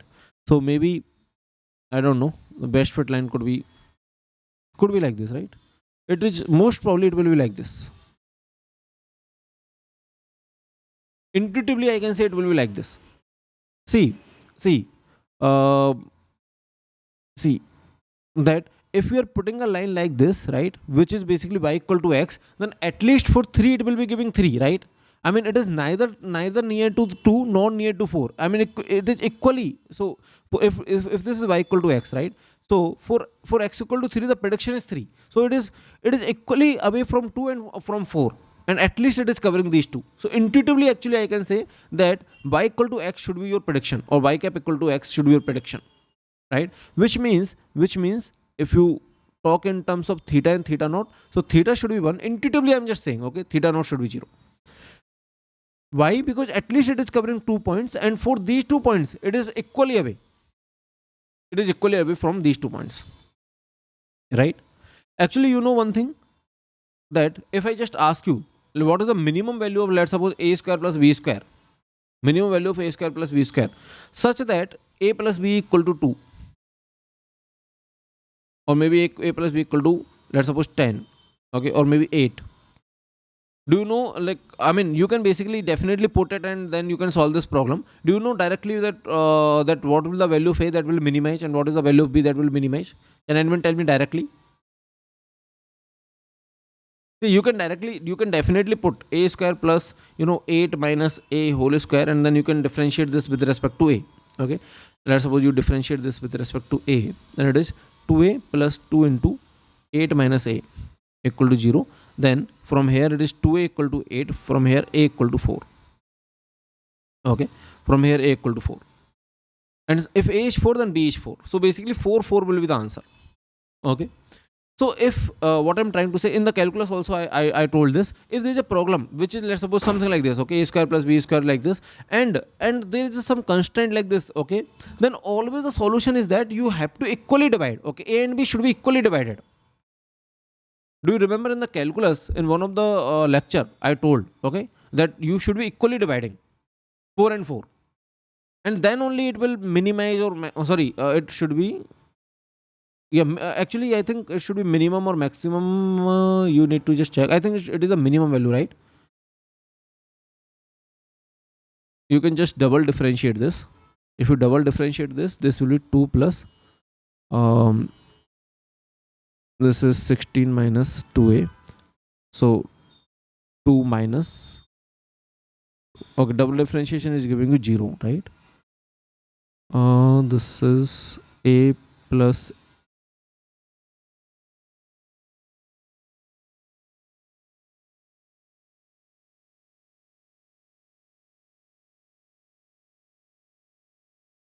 2a plus 2 into 8 minus a. Okay, I think there is a minus also. So it is a minus 8 plus a equal to 0. Yeah. So yeah, a equal to 4. But if you differentiate it one more time, it will be 1. It is 2, which is greater than 0. So which means it is a minima, right? So it is a minima. Okay, that's fine. Yes, it is a minima only. So at a equal to 4, it will be minima. So what I'm trying to say, that if you have something like this, okay, then you don't need to do all of this. Okay, I'm just telling you intuitively that you always have to, divide this a and b into equal parts. Equal parts you always have to divide. So some similar kind of case here is also happening. Okay, some this error square plus this error square. Okay, if you have to, choose that what should be the line or what should the point here that is doing justice to both of this, then you will say equal, which means y equal to x. Okay, so intuitively I'm just telling you, obviously we can do it mathematically. Intuitively theta is 1 and theta naught is 0. Okay, but how to do it mathematically? So to do this mathematically, you just need to formulate loss function, right? So what is the loss function?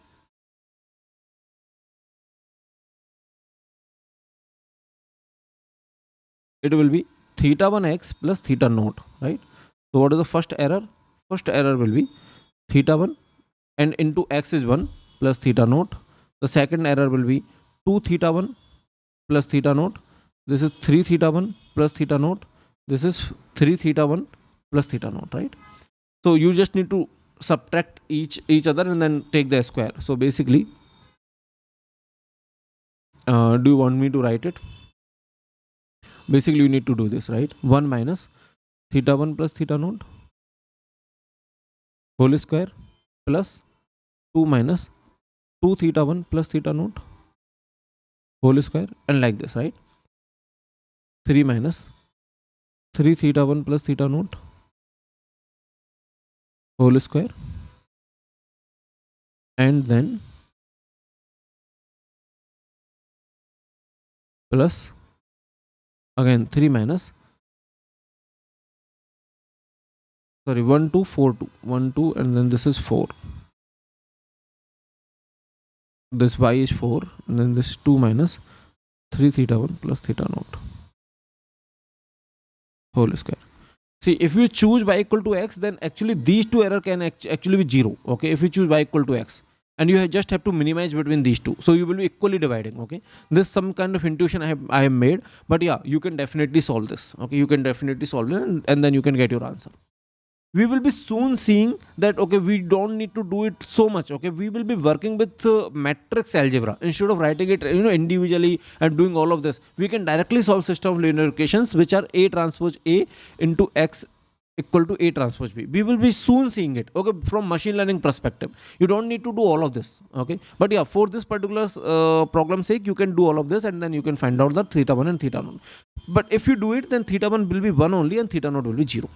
Okay, the problem is not here to solve all of these equations. Problem is here to basically identify whether you can identify whether this is y equal to x. Okay, I mean, intuitively I'm just answering it, but yeah, mathematically we can do like this, and later on we will see that we don't even have to do all of this. Okay, we will be just solving system of linear equations just like a transpose a x equal to a transpose b. We don't need to do all of this. Okay, we will not be doing in the scalar, we will be doing in the matrix. Okay, very soon I will just come to this point. Yes, we can definitely solve. So someone actually just asked that can we solve a transpose ax equal to b. Yes, we will be just coming to that point. Okay, that's a very nice observation, or that's a very nice question. Okay, now let's just move to the next slide, which is many questions on simple linear regression. So now we will be solving many questions. So currently we have just familiarized that what is the simple linear equation, simple linear regression. So what is the simple linear regression? It is just this. See, just this, that you will be writing a loss function like that, and then if needed, you will be differentiating with respect to w, with respect to b. This is called simple linear regression. But let's just solve more questions so that you are more and more comfortable with this. Okay, you are more and more comfortable with this.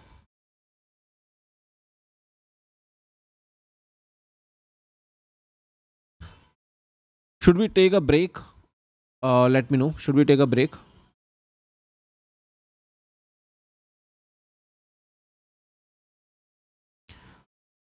So currently this is 1 p.m. If I solve all of these questions, then it will take 2 more hours. So let's just do one thing. Let's just start. Okay, after some break, let's just start, and then we will be having one more session, and if needed, then we can have 2 more sessions. I mean, total we can have 3 sessions today itself. Okay, so let's just start after some break, maybe at 2 p.m. Okay, let's just start a next session after some break. Okay, so you can also take some rest or you can revise. Okay, and then let's just start at 2 p.m.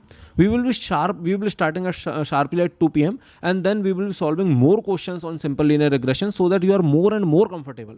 I will also be solving questions which I have given in the AIMTs. Okay, let me just tell you the few questions I will be solving that I have given in the even AIMTs.